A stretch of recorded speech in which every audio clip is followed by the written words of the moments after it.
Hi, I'm Lisa K. Donner, along with Andrew Moran, Sarah Cowgill, Kelly Ballard, and Graham Noble. And this is the Conservative 5, Liberty Nation's online TV news program. On today's episode, a top-secret pocket dial, we'll discuss the contenders for president in a crowded GOP field means what? And of course, those elusive creatures and their voting habits in mysterious mavens of MAGA. But we make another right turn and debate the facts and figures in Americans are getting poorer. And we finish it off with an episode of Just for Fun, Volume 34. You won't want to miss that one, guys. All this and more coming up on this edition of the Conservative 5.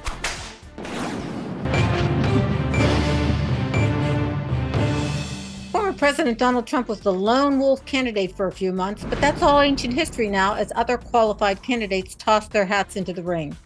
We have former Ambassador Nikki Haley, Ron DeSantis is running at full blast, businessman Vivek Ramaswamy, Senator Tim Scott, and of late there are rumblings from Chris Christie and Mike Pence. Is there anyone on the panel who's ready to announce? I jest, but you get the picture. Graham, does all this mean President Trump has more competition, or is it really less competition? Is this better or worse for the front runner? Well, I would say Trump is still, by, all the recent polls say that Trump is still ahead by, various double digits ahead of DeSantis. And then basically everybody else is struggling to break into double digits at all in terms of support. Tim Scott, Nikki Haley. This always was going to be a race between Trump and DeSantis, and everyone else, quite frankly, is an also run. I think, even whether you like them or you don't like them, you support their policies, you don't support their policies. I like a lot of things that Vivek Ramaswamy has said, but does he have any chance whatsoever of getting any kind of decent delegate count? I don't think so. And I think when you look at the GOP primary calendar, you kind of can do some math, and I'm not even going to attempt to explain how the delegates are awarded, because that is just you need to be an astrophysicist or something. We'll go to Sarah for that. Yeah, I don't do math. But basically, if you look at it like this, when the primary season starts, obviously you've got Iowa and New Hampshire are first. Trump is well ahead in Iowa. New Hampshire has only about half the number of delegates as, and New Hampshire, I think, is a little more of a toss-up. But once you get down to the Super Tuesdays, if you like, Tuesday, March 5th, you've got the California primary, 172 delegates, and you've also got the Texas primary, which I believe is 155 GOP delegates. So, when you start divvying up those delegates, you get to the point where you realize that by the time I think it's March 19th comes around, which is when you've got the Florida primary. Now, obviously, DeSantis is going to at least stay in the race till the Florida primary, 122 delegates up for grabs there.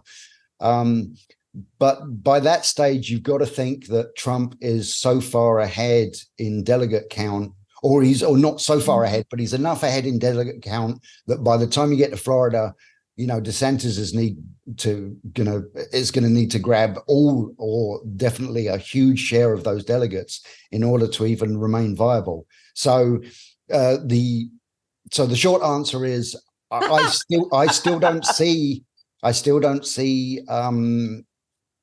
see Trump losing it. It's his to win or lose. And of course, if he continues just to lash out blindly at everyone rather than talking about what he's going to do, if he gets back into the White House, he may turn off a lot of people. But really, is he going to lose enough support to sink his nomination chances?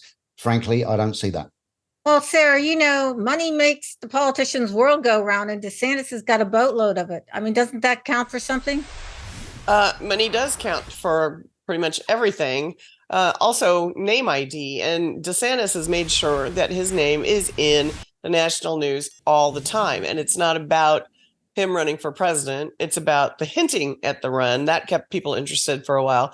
And then, of course, all of his battles with Disney, very high profile, and he has come out on top of most of those. And so there is that. There's that there's that PR, there's that name recognition. Your other candidates in the field might be more qualified, but they don't have that name ID. Part of running in a primary is to gather enough steam that you are in the critical decision-making process going forward, whether you drop out or not. And that's what's going to happen to those people that are going to run against Trump. Now, he might, turn into a 2-year-old and throw a fit and call everybody bad names, and then, not only split the party, he may as well just, not think clearly about any of those qualified people to be a possible running mate. And I think that's important right now. Kelly, do you think a couple of these guys are running for VP? I mean, let's face it, Trump's no youngster. I mean, he's not like Biden, but he's up there. And, you got the Tim Scotts, a very competent candidate, got a lot of good things to say. You've got this Vivek Ramaswamy who seems to be pushing some right buttons. I know we'll give Andrew a second to talk about that in a bit. But do you think that's what's going on with some of these? In terms of Pence, I don't know what to say.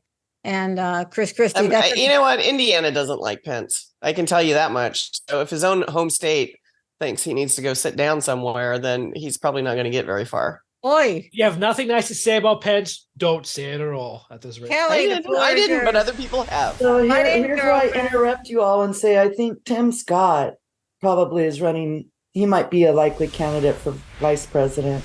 Somewhere I was reading or listening to one of our shows talking about how Trump has been, praising Tim Scott, and he's even had some good things to say about Nikki Haley. Yeah. Of course, not with DeSantis. DeSantis is his rival right now, but I think Tim Scott might be, maybe.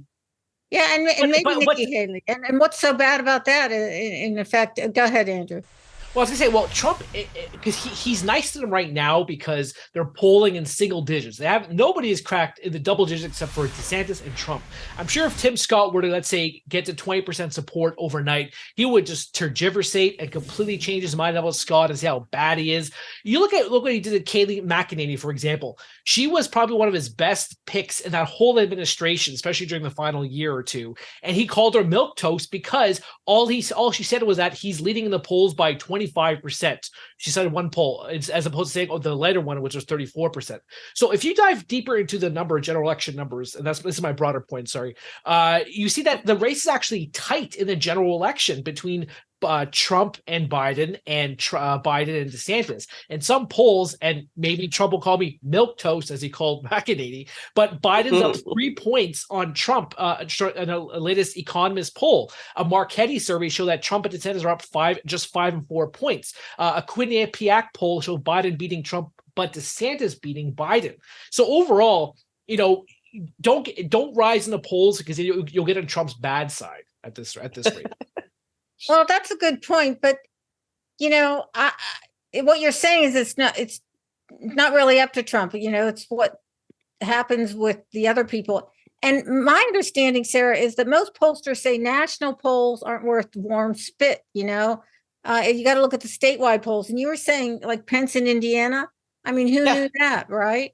He was a very powerful figure here for years, and then ascended to vice presidency. Kind of tame down the whirling dervish that we put through as a country. And so you had that little a balancing act, but he's not well liked, and he is not liked at all by anybody who supports Trump, because they think, and it's a very unfair thinking process, that he could have just disregarded the election at that crucial certification vote. And that's not how this world works. So, you can't really hate him for that, but some people do. And Indiana doesn't like him. And then how much can you trust the polls now, right? How much they change? So. Great question. Yeah, not very scientific science. I But think the South Carolina primary is going to be a very good indicator of where things are going, because if you look at that, I looked at a recent one of the recent polls from South Carolina, and it has Trump is well ahead, DeSantis in second place, but then in South Carolina, both Nikki Haley and Tim Scott. Tim Scott. I nearly said Rick Scott. Oh, terrible. Wash my Pick mouth Scott. out. Pick the right Scott. So Tim Scott and Nikki Haley both register in the double digits in South Carolina. Now, are they siphoning off support from DeSantis or from Trump? That's going to be an interesting. I think the result of the South Carolina primary is going to be fascinating. Between now and any of these elections, I think the best bet is to go to Twitter and check out the Twitter accounts Team Trump and DeSantis War Room, and you are just going to be entertained. I mean, I've been sharing this with Sarah over the last few weeks, and the Trump account is bashing DeSantis because he can't choose if it's DeSantis or DeSantis. So at this rate, this is the type of entertainment you're going to be getting over the next few months. Well, I read an article boy. about Casey and somebody in their I think a disgruntled employee called Casey and Ron the DeSanti. I can't believe the Trump team hasn't come up with DeSantis yet. They will. They call him DeSanctimonious. That's okay. Somebody, before we go, somebody untangled the Chris Christie thing for me, because I can't quite wrap my brain around that one. Well, it said that he can't really untangle his belt, so I think that's what Yeah, I'm not entirely sure that anybody thinks he's a threat. What's that about, Sarah? Huh? Why is he What's running? up with that? Well, because he's just kind of been bumbling through anything politically he's ever done. And it's like, come on. And I don't think his health will allow him to have, some kind of a vigorous campaign. But over the other thing, I don't think anybody cares about him. I really hate saying that. I kind of like the guy. I don't think anybody else cares about him. A diversion vote. Yeah. Stalking horse? Yeah. Well, there you have it. Sage and varied predictions of what will be coming over the next few months. Thanks, panel.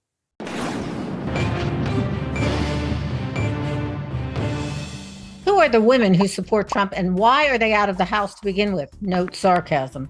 Well, that seems to be what Democrats and progressives are in a ditter about. MAGA girls.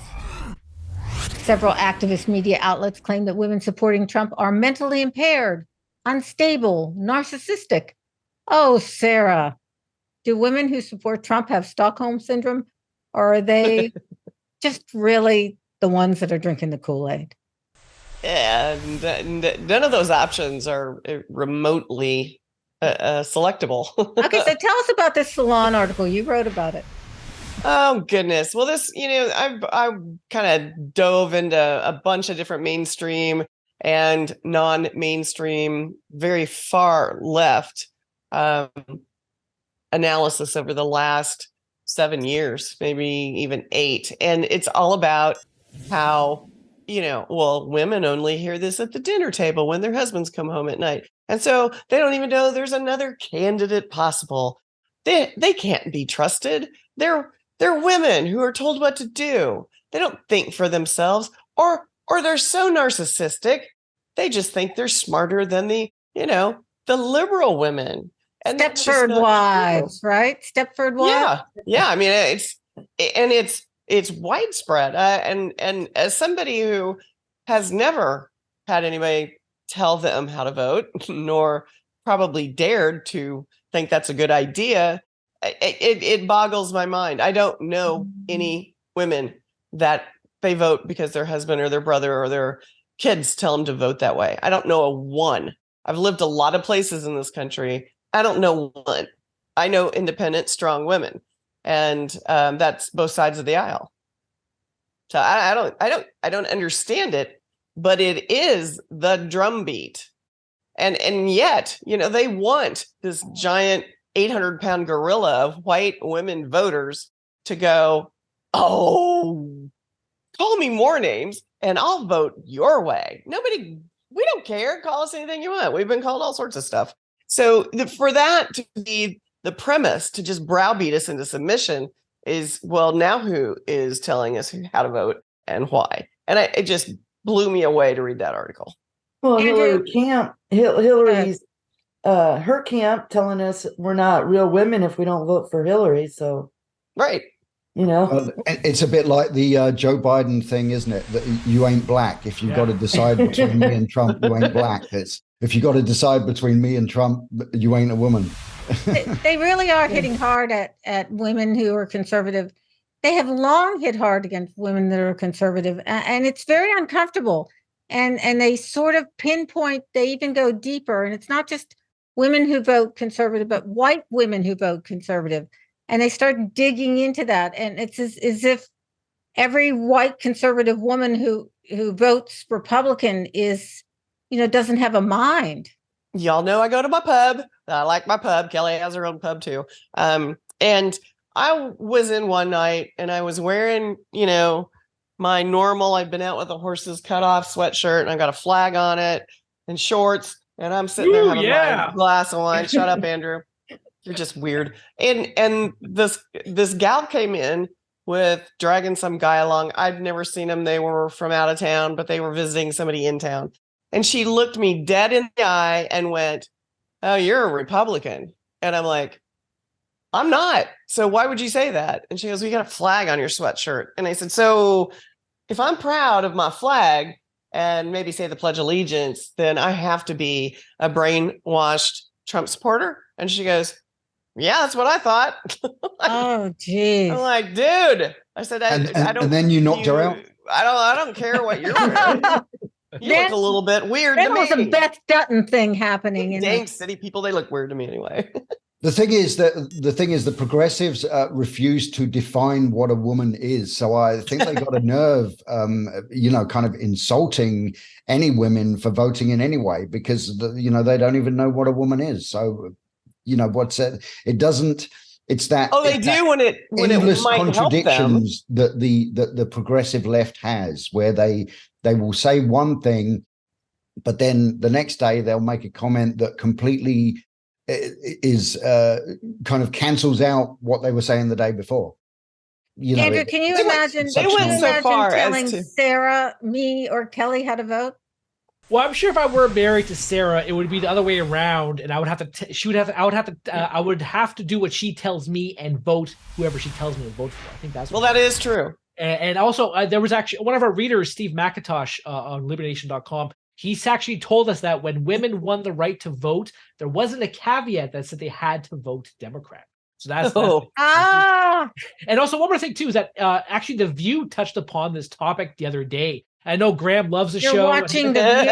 Well, Graham told me about this. Graham told me that show? he watched The View and that his favorite is Whoopi Goldberger. And the host, Sunny Hostin, she said that white women want to protect this patriarchy and do what their husbands tell them to in explaining those who support Donald Trump. And then 8 years ago, former Secretary of State Madeleine Albright, she said that women are going to hell if they don't vote for Hillary Clinton.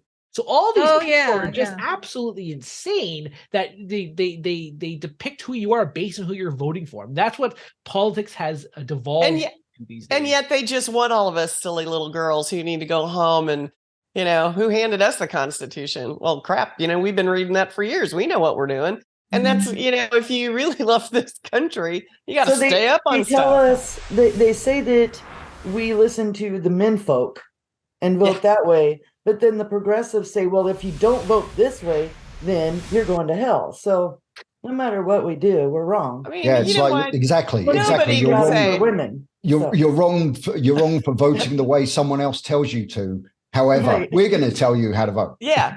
And really, what conservative or Republican woman is going to believe that if they vote for who they want to believe in, they're going straight to hell? I mean, come on.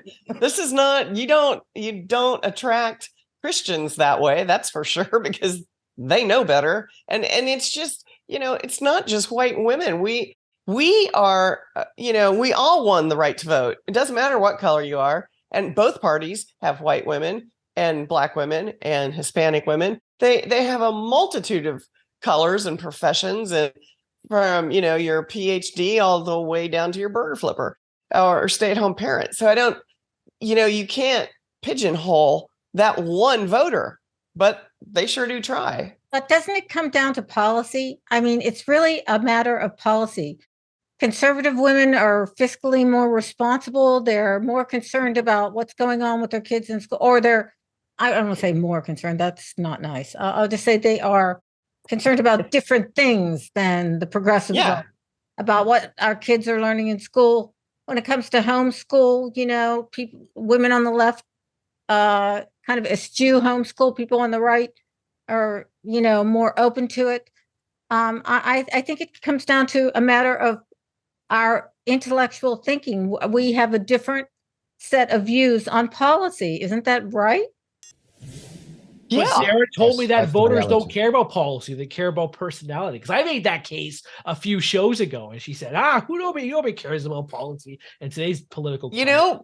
In today's climate, policy goes out the window. It's all about, right now, it's all about who called who what did DeSantis say about Trump? What did Trump say about DeSantis? And everybody is gobbling that up, but they're not talking policy. Well, Vivek is talking policy, and I kind of like his thoughts, but It's all mudslinging. it is, and it will be until it's over. I've had my debates at my pub with other women who were saying, how could you even talk good about Trump when he is so, bad towards women, demeaning towards women? I said, it's not the man, it's the policies. It's what he's done for the country. It's the fact that I could go back to eating real food instead of top ramen. And, it doesn't matter to me, male, woman, or male, female, whatever, it doesn't matter. I go by what their policies are, what they're going to do for the country. And that doesn't mean I necessarily like the person. I like the policies. Right. Or I could love the person. I don't know. But Well, just before we go, Graham, would you please give us some tidbits from The View? I'm sorry, I haven't watched that, and I want to know what you learn and what excitement happens on The View. I've never watched that show in my life. All I know is I'm waiting for this segment to be over so that my wife brings me my martini and the paper. Oh, oh boy. And your slippers. Oh, Karen. it looks We have as to if talk. progressives may need a refresher course on women who like the idea of prosperous, safe, free speech, and all that in their country. Look out, folks, and thanks, panel.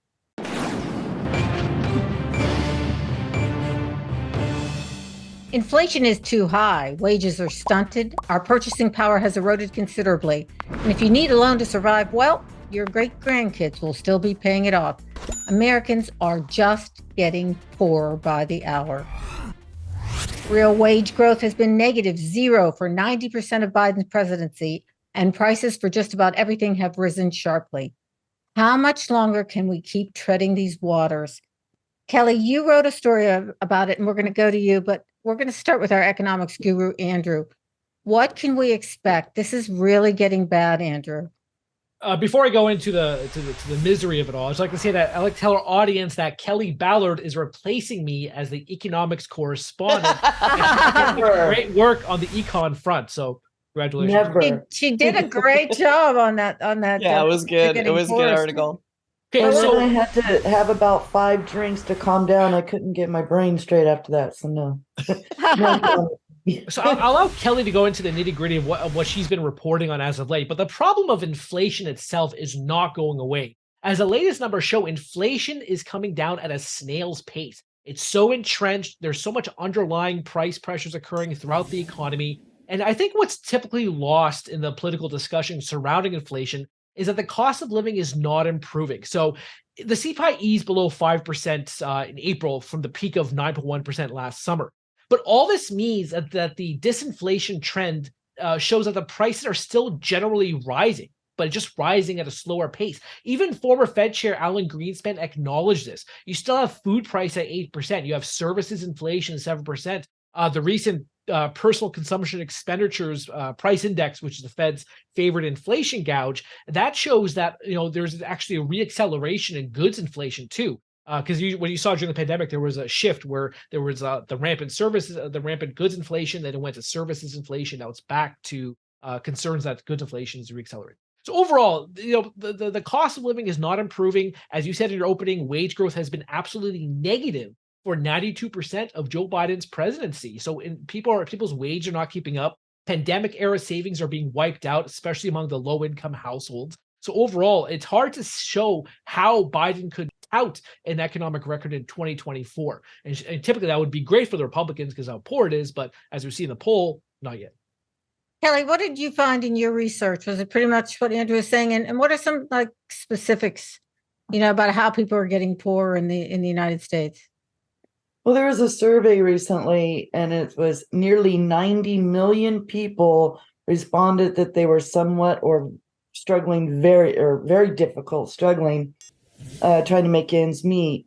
Bank of America has talked about, I think it's been a 33% increase in people taking out of their 401k just to make ends meet.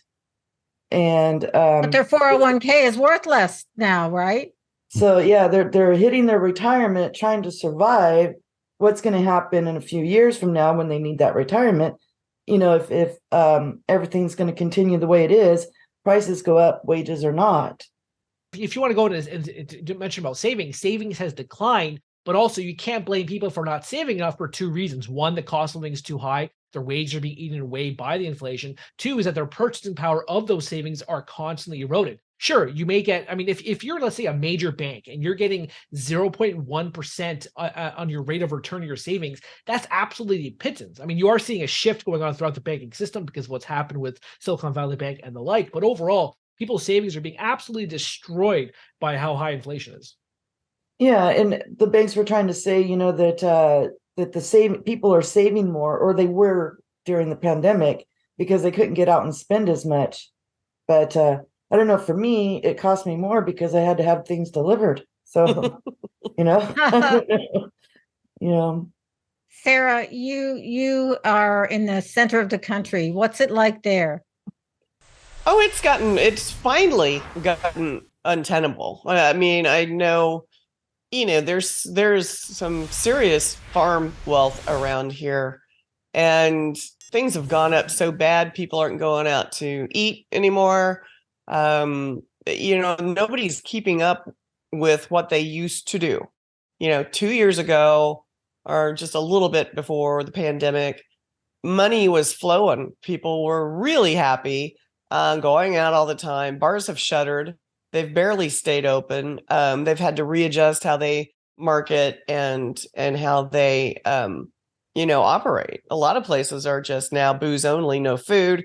And the food places are really very, very hard to stay afloat. Well, and then there's the problem with service. One waitress for 72 tables. Yep. Nobody wants to work because they can make more money off the government, or they'll tell I was talking to a manufacturer last night, and he said, he goes, I get thousands of applications come across my desk for work in the sawmill.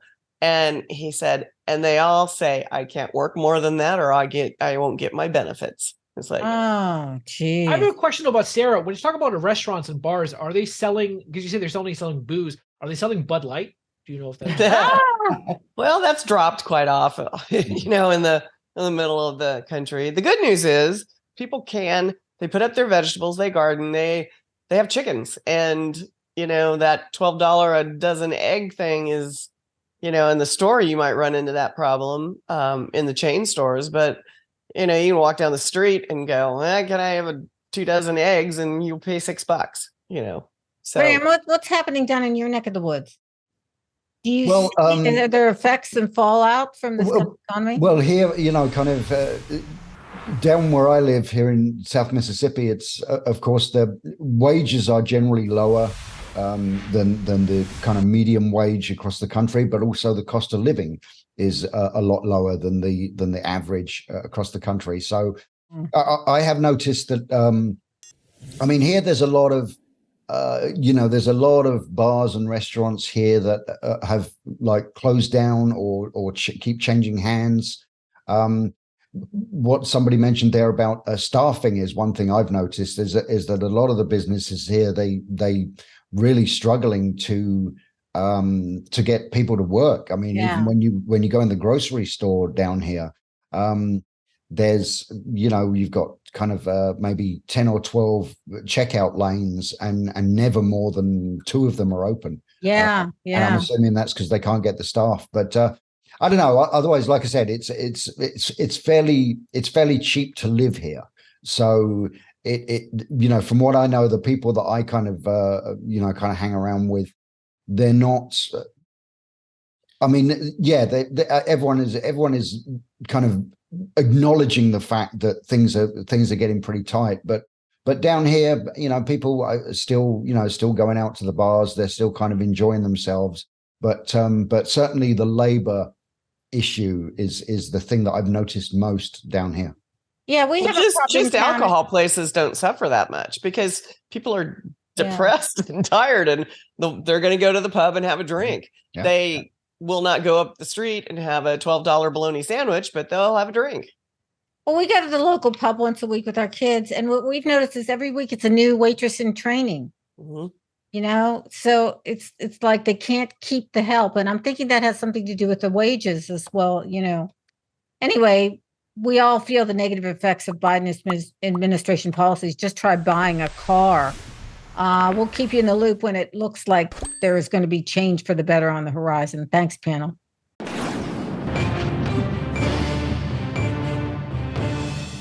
We're back with our series of trivia questions on all things political. Funny things that U.S. presidents have said appears to be popular. So away we go with another installment of Just for Fun.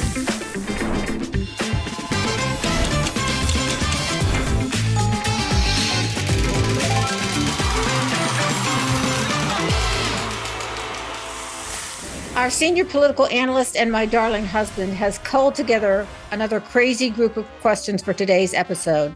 Okay, folks, are you ready? Yeah. I didn't put any questions, Lisa. I didn't put any questions. What are you talking about? I'm ready to not get any answers because Tim finds the most obscure possible things ever. But now I was told by a viewer that we had the count wrong last time. So who's going to keep the contest straight by counting who has what points? Who's going to be my score? I'll do it. I'll do it this time. All right. Mr. Economics can be our scorekeeper. Question number 1, everybody.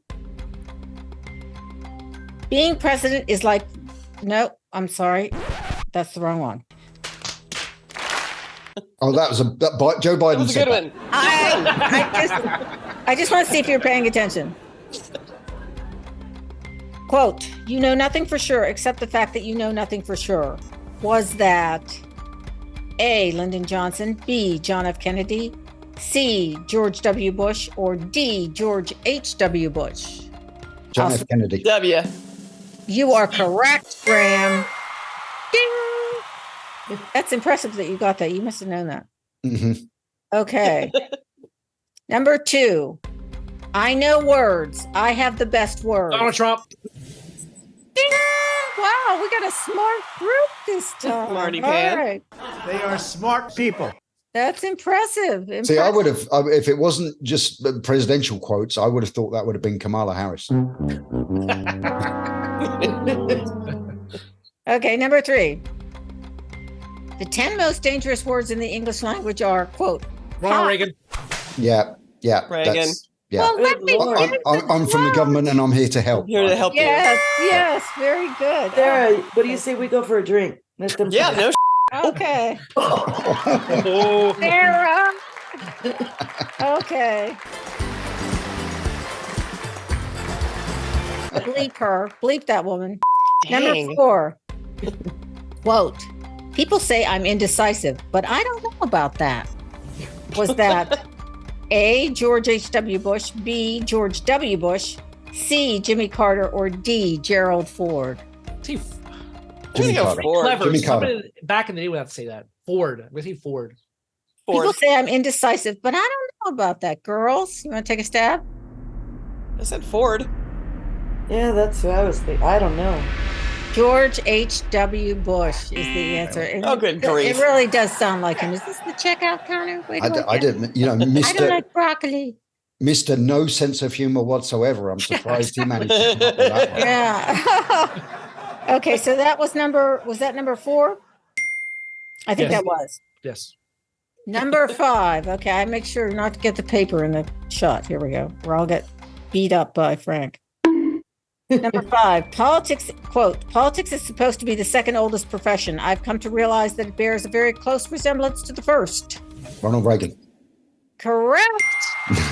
Wow. That's impressive. It was Franklin D. Roosevelt, Donald Trump, Richard Nixon, and Ronald Reagan. And the answer was Ronald Reagan. Well, guys, you did it again. Hope It was y'all a tie. It was a tie between me and Graham. Okay, so who won? Who won? The tie. We both had 2 points. Oh, so we have to have a tiebreaker. Okay, we're going to do that right now. Oh, no. Yes, tiebreaker. Wait. Don't we have 5 questions? I thought we had 5. Yeah, We but did. one of them, That but was- nobody got one of them. Nobody got the fourth one. The Ford Okay. one, or the Wow, you're being accused of cheating, Andrew. Not the one where we decided to go to the bar, Kelly. Yeah, nobody got the quote about being indecisive. So, yeah. Oh, that's right. Okay, here we go. This is the funniest one of the day. And this is between Andrew and Graham, fingers on the buzzer. Quote, if I were two-faced, would I be wearing this one? George Washington, Abraham Lincoln, Harry Truman. Abraham Lincoln. Correct. Very good. That makes sense. Well, I feel redeemed now that you beat the Canadian in our group. Thank God. That would have been just embarrassing. if, Leave it to the guy with the Canadian- accent to Yeah, have the British have the right beats the answer. Canadian. Well, Lisa, Sarah, and I were waiting for the men to tell us how to vote. So Well, Oh. Nobody Nice one, told me what Kelly. the Nice answer one. was, Well so I had played. to Well just, played. And if you don't understand that, you need to go watch one of our parts from this week's The Conservative Side. I hope you all had as much fun as me, Sarah, and Andrew. I promise we'll loosen things up again. And for Kelly, thanks for watching. Bye, guys. Everybody wave. Bye. Windsor wave. Windsor wave.